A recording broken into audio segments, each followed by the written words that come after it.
तो चलिए आज एक ऐसी कहानी की परतों को खोलते हैं जो सुनने में तो बहुत डरावनी है, लेकिन असल में एक केस स्टडी जैसी है।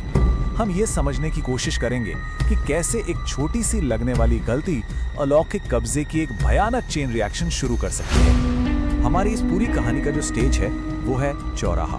अब ये सिर्फ वो जगह नहीं है जहाँ सड़कें मिलती हैं। लोक कथाओं में इसे एक ऐसी जगह माना गया है जहाँ जिंदा लोगों की दुनिया और आत्माओं की दुनिया कह सकते हैं कि आपस में मिलती हैं, उनकी सीमाएं धुंधली पड़ जाती हैं और यही चीज इसे अलौकिक शक्तियों का एक सेंटर पॉइंट बना देती है। तो कहानी का पहला अध्याय, वो घटना जिसने इस पूरे डरावने सिलसिले को शुरू किया।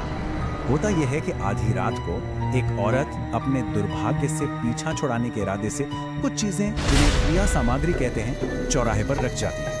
और ठीक यहीं पर कहानी की जो मेन कैरेक्टर है प्रियांशी, वो एक बहुत बड़ी एक जानलेवा गलती कर बैठती है। ये कोई अनजाने में हुई भूल नहीं थी। उसने ना सिर्फ उस सामग्री पर पैर रखा बल्कि अपने दोस्त की चेतावनी को पूरी तरह अनसुना कर दिया, उन चीजों का मजाक उड़ाया और आखिर में उसे लात मारकर वहां से चली गई। मतलब ये जानबूझकर किया गया एक अपमान था। उस अपमान का असर फौरन तो नहीं दिखा, लेकिन कुछ ऐसे संदेश होने लगे जिससे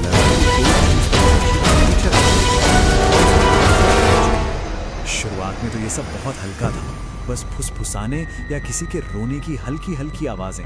लेकिन ये चीज बहुत तेजी से बढ़ी और फिर वो डरावना मंजर सामने आया जब उस प्रेत ने सीधे सीधे उस पर हमला कर दिया। अब वो आत्मा सिर्फ डराने धमकाने से आगे बढ़ जाती है। अब बारी थी सीधे कब्जे की, और इसके बाद जो हुआ वो एक बहुत ही भयानक बदलाव था। प्रियांशी में जो बदलाव आया वो वाकई में दिल दहला देने वाला था।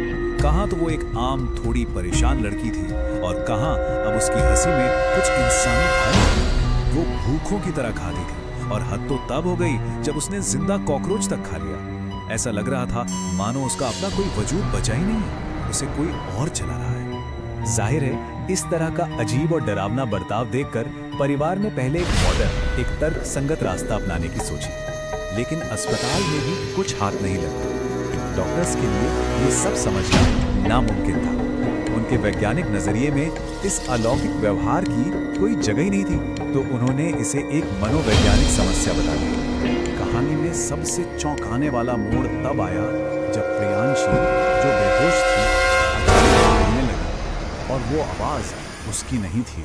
वो उस मरीज की आवाज में बात कर रही थी जिसकी कुछ ही देर पहले उसी कमरे में मौत हुई थी। ये एक ऐसी घटना थी जिसका मेडिकल साइंस के पास कोई जवाब नहीं था। तो सवाल ये था कि अगर दवा और विज्ञान दोनों ही फेल हो चुके हैं तो फिर क्या? अब परिवार को उस भयानक सच का सामना करना ही पड़ा जिसे वो अब तक शायद टाल रहे थे। उन्हें जवाब कहीं और ढूंढने थे। और यहीं से कहानी पूरी तरह से एक आध्यात्मिक जंग के मैदान में उतर जाती है। जब एक तांत्रिक को बुलाया गया तो प्रियांशी के अंदर मौजूद आत्माओं ने खुद राज खोला। उन्होंने साफ साफ कहा कि प्रियांशी का मजाक उड़ाना ही उनके लिए एक खुला न्योता था और अब उसका शरीर उनका घर है। अगर उन्हें निकालने की कोशिश की गई तो वो प्रियांशी को भी अपने साथ ले जाएंगी। और मामला सिर्फ एक आत्मा का नहीं था, जैसा कि तांत्रिक ने बताया। बात इससे कहीं ज्यादा गंभीर थी। हुआ ये था कि पहली आत्मा के घुसने से प्रियांशी के अंदर एक तरह का, कह लीजिए, आध्यात्मिक दरवाजा खुल गया जो हमेशा के लिए खुला है। अब कोई भी भटकती आत्मा जब चाहे उसके शरीर में आ जा सकती। तांत्रिक ने साफ कर दिया कि ये उसके अकेले के बस की बात नहीं है।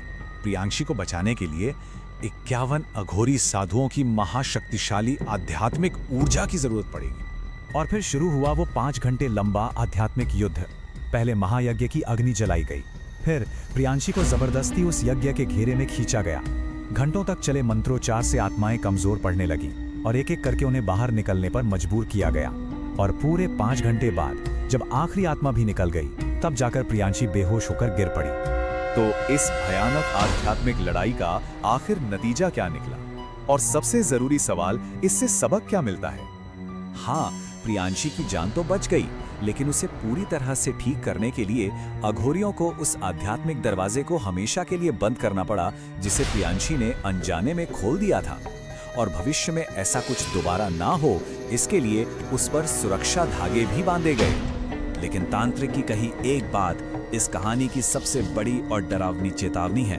उन्होंने कहा था, जो भी भटकती आत्मा तुम्हारी बेटी को देखती है उसके भीतर प्रवेश कर जाती है। ये लाइन ही इस पूरी घटना के पीछे की भयानक सच्चाई को बताती है।